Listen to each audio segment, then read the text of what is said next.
Face reality, people. Movies are dead. Games are dead. Narrative? Dead. Media is nothing but neural trigger response and viral conditioning. Wait, what are you two talking about? I need to see who made this. What's this guy's name? Ramel Ross is the director. Yeah, I think this guy has an eye for something. I truly believe that. He has an eye. I'll say that. Like, artistically, has an eye. Or, fuck that word, artistic. It looks cool when he films things according to this movie. Put it in those terms. Like, oh, he seems like he has an eye for something, aesthetically. Yeah. That alone is worth it to me. I mean, isn't that a unique style of storytelling we just watched? I'm pretty sure. Completely. Like the way it was done and everything. I think that was very uniquely done. Interesting indeed. I mean, he's doing the based on actual events thing, which is fine, right? Like, that sounds absolutely horrible. About I mean, this I've never heard of before. Of like looks like juvenile reform school type shit, and they had these fools actually doing labor and all that. But like something I've heard of the ideas of after slavery, where ex plantation owners or current plantation owners in that time period, I guess, where they would have plenty of black men arrested for frivolous fucking things, right? Like, oh, you jaywalked, the wrong way, or you spit on the sidewalk, you're arrested, and they have those guys do labor as prisoners, which is equivalent to what? Slavery, the economic machine they just lost, right? It's like, oh, we lost all this free labor. Well, we'll just call them criminals and have them come do free labor, basically. And they would pay a little bit of money. They pay money to the jails, right? They pay for that labor. But those guys are working for free, which is essentially, like, for them, fucking slavery, bro. One of those reasons why people hated Kamala Harris, her sending firefighter prisoners out into Southern California to fight fires and shit for nickels, right? Yeah. Ironically, Yeah, Nickel Boys, the very movie we just active. watched. It's still very actively going on with prisons. Oh yeah, but just putting it in context with the American elections, where enough people knew about that, where it's like, damn, like you thought we forgot after 4 years, bro? 4 years of Biden, you thought we forgot you did that shit? Just saying. But cinematically, interesting, unique style that. I'm gonna be real. I need to rewatch this because I was talking a lot and being stupid. But that's definitely unique to me.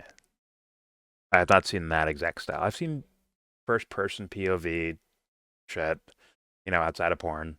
I've seen first person POVs before, but this was done in an interesting way. It's first person, but it's still almost dreamlike sequences and abstract and out of order. It's like, I wish I had a word for it, but I think I would just call it like, that looks awesome. It just looks cool and beautiful. So I'm giving credit for that, man. I've not seen that before, and the way it was done. It was first person view, which is supposed to be like visceral, right? When you see first person in a movie, you're supposed to be getting like, oh, this is like a real life, like you're getting a real life event thing. They did aspects of that, but they did a lot of like damn, like they're fucking with reality, almost like a real first person view, right? Yes. An actual first person review or perspective. It's like, it's not super objective, hard objects. The mind is part of the first person view. and to kind of play with things like I think the director did. I'm like, it's cool, man. What do you want me to say, man? I'm like, damn, that's fucking talented to do that, in my opinion, or to think of that and to do it in such a way. So, I'll give all credit for that. Yeah, it's for mad, man. Like I that alone is my recommendation. I think there's more to the movie. I'm just saying, like that alone is worth the recommendation. I think, in my opinion. Mhm. Um, I've never seen it carried through all the way through a movie. Usually, it's used for certain amount of scenes, maybe like yeah, a little piece of it. Carried all the way through. There were some things they couldn't do that way because of some different perspectives. So they sometimes switched to a different person, and yeah, so that alone was like, wow, like you really like you would get his head turn. You would really see things through his eyes. Like sometimes even whether he's looking at his feet or looking up, seeing whatever.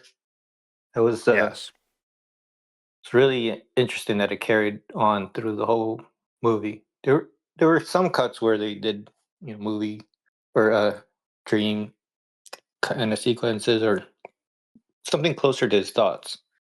yeah, Uh, but yeah, that was really well done. Partially for the novelty, like, but it's more because like he's showing his vision. He's not just following standard recipes. He had yeah, an idea and he carried that through. yes. And but they Amazing. also give you traditional movie elements, which is something like, okay, here's a scene. Where am I? Whose perspective am I seeing from?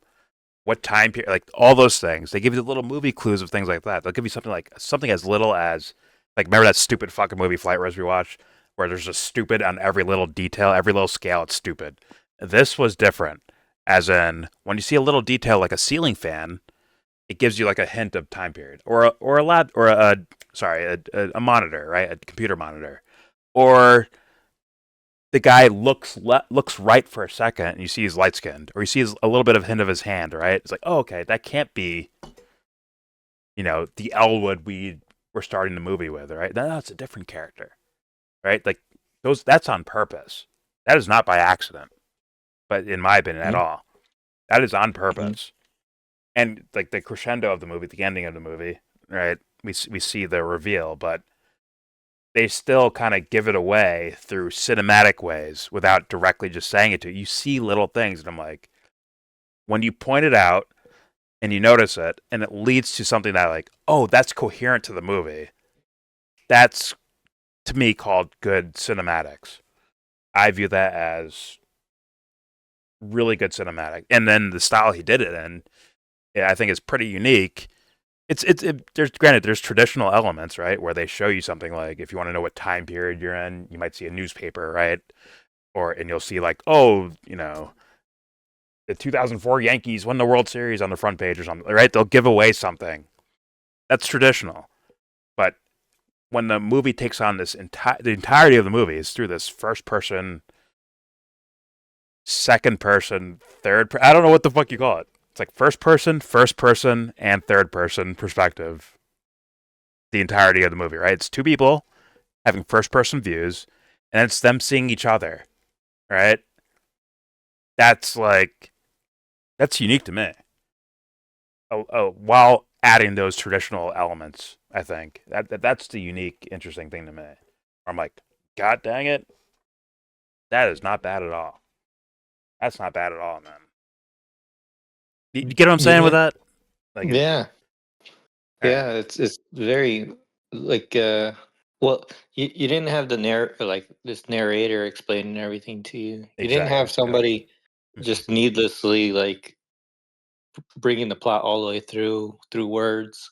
So you look at it like when they were dropping off first the two white boys and then him, and they separated them. Like I noticed just a very small part because he was looking out the window. For a second, I see the screen, and I'm like, oh, okay, that's like a police car kind of thing. Yeah. I'm like, I knew, like all of these little hints. For most of the movie, we didn't know exactly what kind of situation they were in, or Hmm. we're just seeing it through the Yeah. experience. So it's more of, you're not just watching like what happened. Yeah. What they do in the movie is that you experience parts of it. Of course, they do block out some of the worst parts, just to not make it a movie about like just. I guess the situation was bad enough, so they just left a lot of that off screen. But they did let you know, you know, Yeah. through the experience. Yeah.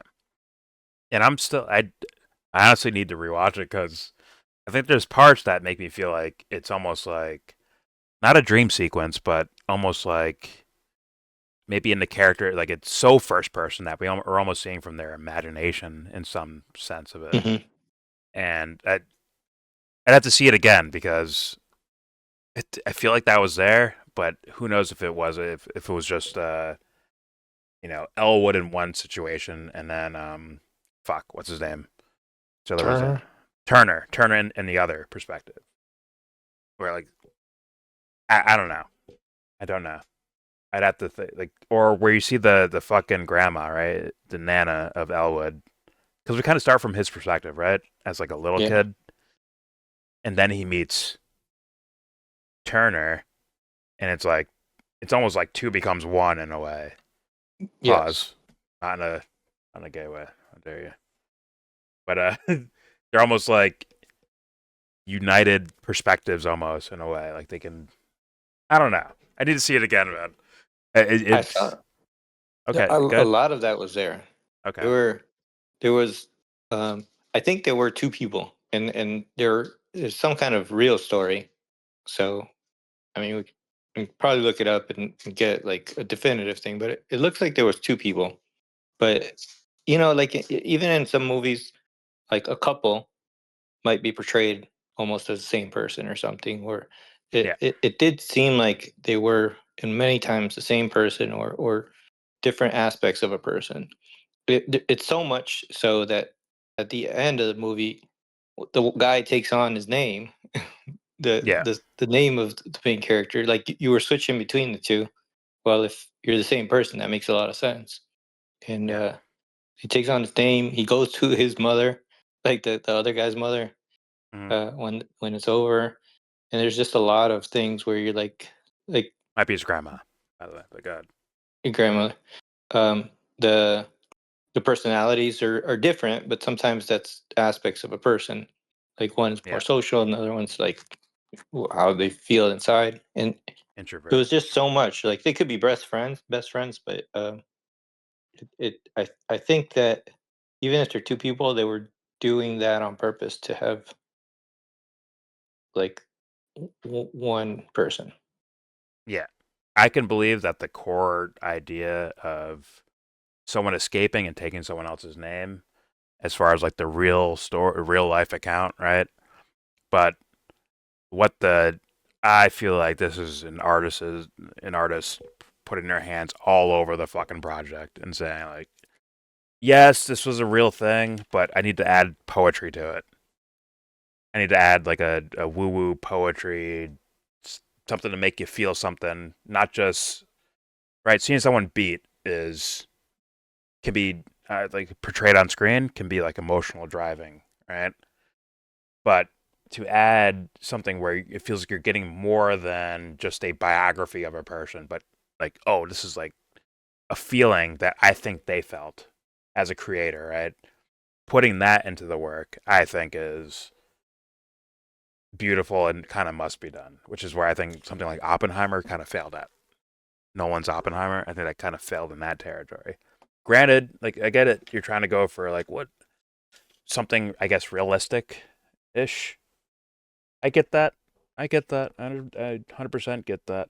But there needs to be something that accounts for what really makes us human. Like honestly, from Mhm. one person to another, it's not just events in a biographical explanation of historical events. I think it really is like those senses of feel, like he tried to take feeling of your nana and putting it on screen. Like I think that's what the artist was trying to do with the Elwood character, right? The feeling of that character. They're trying to put that on screen for us. I think that was the attempt. It wasn't just that my nana existed. It's more of the feeling of the comfort of that person around you, right? And even give it to, new Elwood, aka Turner, right at the end, where he meets up with the Nana, right, and gives her a big hug, and she's like, she's still here, like type of thing, right? They're like, oh, it's almost like Turner's as a third person of Elwood's life, like he's getting Nana too, in a way, something you can't bottle up. It isn't just meeting her; it's about the vibe of the feeling of it. I'm like, God dang it, man, that's good, man. That's good. Yeah. I like, so they can communicate a lot of the experience Yeah. through the style. But one thing I was actually impressed about this, because we're watching a lot of other movies.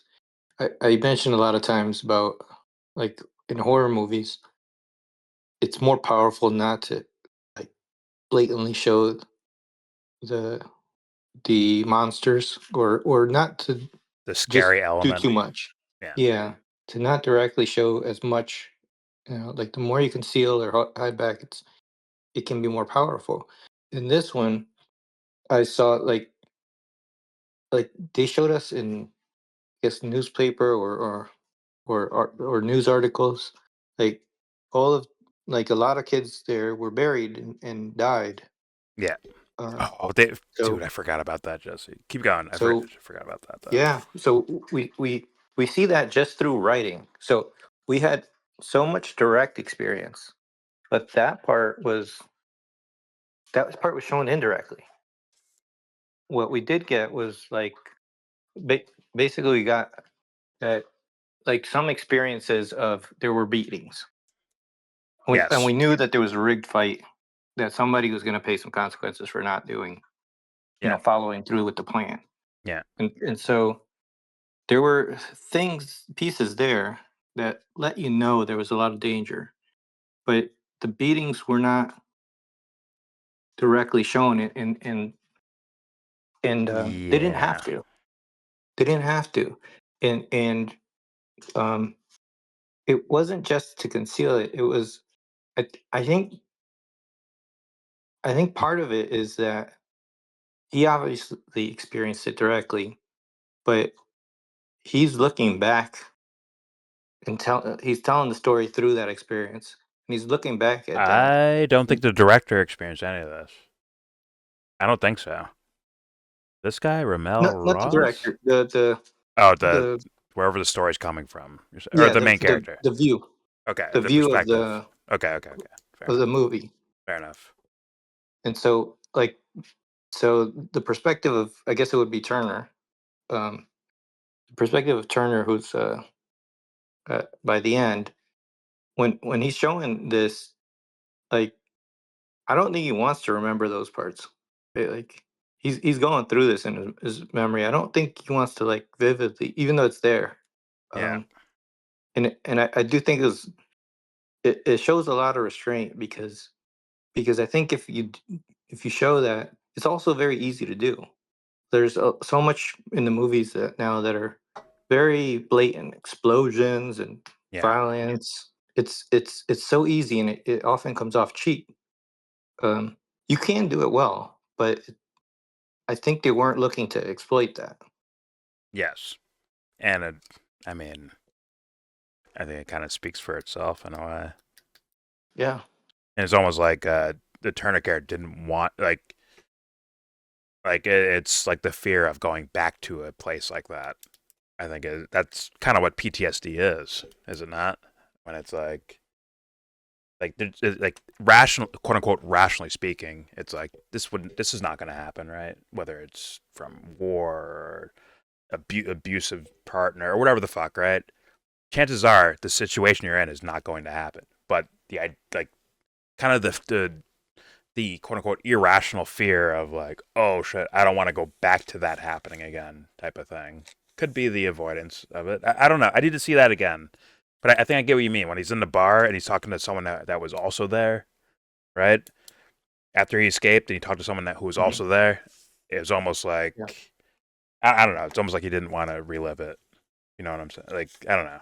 Yeah, they Or refer maybe to it. maybe it was because he was getting called fucking Jesus Christ. What's his name?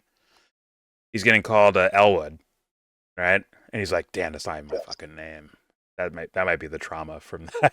He's like, damn, I'm not even Elwood, bro. I'm someone else. I'm Turner, not Elwood, right? Because the guy was calling him Elwood, I'm pretty sure, right? Or no? Yeah. Well, that is his name at that time. Yes. Yeah, but Oh, but but the the guy kid knows. knows him Yeah. as, right? Like he wasn't that Right. when he was there. Yeah, he knows But a well, little bit. I don't know. I don't know. It's something you did bring up that I thought was pretty interesting throughout the movie. Is they mixed in real photos and real like criminal evidence mixed in with cinematic things like reshoots and actors playing the characters, and they mix it in with actual photos of actual boys that were in that place. Apparently, that's what it seemed like, and Mhm. I'm like, okay, that's interesting too. That's a little Spike Lee-ish, right? Which I don't mind. I don't mind that. But that's also an interesting little style he incorporated with what he had. But yeah, all right. But let's get to the Tootsie Roll of this. Is that a word? Can I say that? Tootsie Roll? Whatever. I'd 100% recommend. 100% recommend. Even if you're the culture warrior who's worried about SJW politics in all his movies, cinematically look at that and take fucking notes. I think it's noteworthy. How about that? That alone is recommended out the wazoo. My grade? I do need to rewatch it again at some point in a quiet place with no lights on. But I'm gonna give this a 7.576. That's my grade. 7.576. I think it's working towards good, but then again, while getting caught up in all the cinematics happening, there always is a core story, core theme, or there usually is. Hopefully, there's a core story, core theme, and that requires more of my attention, I think. Instead of like guessing, like, oh, whose perspective are we looking from? Are we in the future or the past? What time period are we in? Is that fucking Elwood or is it Turner? Which one is it? Oh, he's light skinned. Oh, it must be Turner, but maybe it's Elwood. Maybe it's a flub. Who knows? Whatever the fuck, right? An aesthetic flub. I want to hear more, like, okay, I kind of get the point. I kind of get the point about perspective. I think that's the main idea and theme. Just as much as they're playing with perspective with cameras, I think they're also trying to talk about perspective from, well, for anyone, I would think. Someone who suffers something traumatically or socially or interpersonally from or best friends or lovers or family or whatever the fuck. I think perspective is the name of the game. And as much as they did a good job like wowing me with showcasing that, I need to see what they're okay, what's the super duper, like what's your point? If you could walk away with a point, director, writers, creators, what's your actual true fucking point? I think it's about perspective, and I think it's about this historical event that happened apparently in the South, in Florida, whatever years ago. I think they wanted to bring both those things to light. Like really give us like a first person perspective of this. I think that was their main point. But, sometimes second, third viewings can give you more context, more understanding. But where I'm at now, and that's my understanding. Yeah, 7.5, 7.6. It's a solid movie. It's a solid movie. I'll say good movie. Actually, it's a good movie, and well made. Just a well made movie. Anyone else want to recommend or grade or anything? Yeah, I definitely recommend it. And just a very unique perspective. And I don't, when I watched it, I didn't feel like they messed up that unique perspective. I think they Yep. did it in their own style. It came out well. And Oh yeah, yeah, that's it. That's it. consistent and on point from beginning to end of the movie. No, nothing, no major flubs, nothing like that. I think this movie can only, it can only get better for me. I don't think it can go backwards, just from my perspective. But there you go. There's the review for Nickel Boys 2024 Oscar bait ass motherfucker movie. There you go.